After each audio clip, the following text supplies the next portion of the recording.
Hi, I'm Nick. And I'm Delaney. Welcome to 4-Minute Friday Fun. We're coming to you from the main office of Northside Middle School. We're having a teacher workshop going on right now. Yes. What are we going to learn about today? Google Scholar and Khan Academy. Well, why would we need those?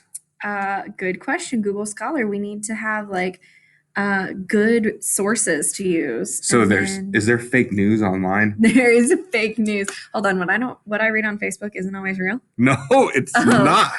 Oh, I didn't know that. But you can find all sorts of information online, right? Yes. So if you're thinking about your students and being resourceful and knowledgeable about their searching online, overall, these two are great tools because they're very reliable sources, great ways for representation if you're thinking about the framework and just engagement in general. Yeah. So Google Scholar is just at scholar.google.com, or if you just type in Google Scholar, you'll get there.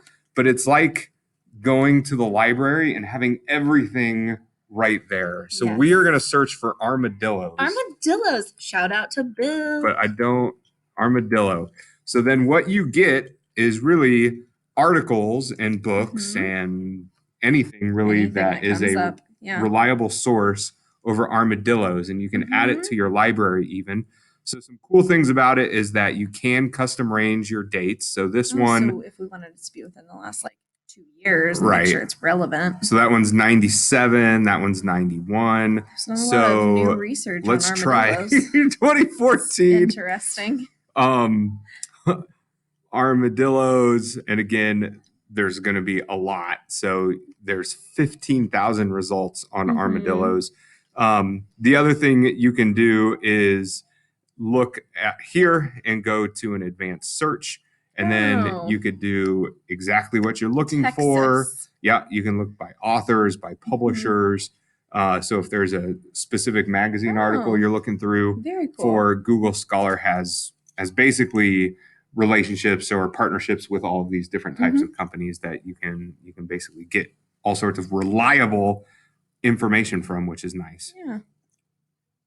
I just wanted to see what it looked like when it came up. So like most kind of primary source, you're going to get some abstracts in there, and then you can get more information. Add it to your library. Yep. Yeah.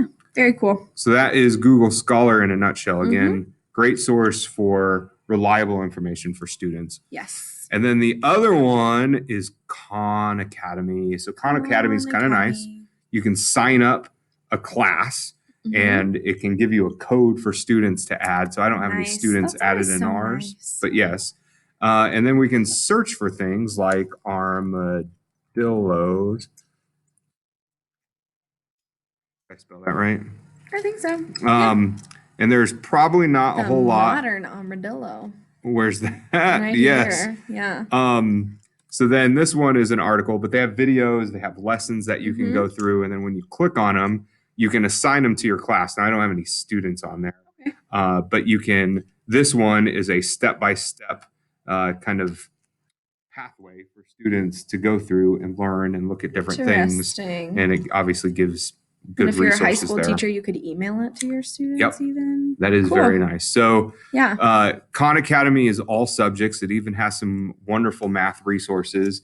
Kids can use it to research. You can use it to supplement what you're teaching if you need more resources for your classroom. But just again, another overall wonderful free resource in that open ed world that we have access to. It's Learning does have some Khan Academy stuff through Guru in the library. So if you want to look for individual pieces to add to your course, just slide it right on in. Yep. All right. Thanks for joining us. Anything else? Nope. Have a happy Friday. Bye.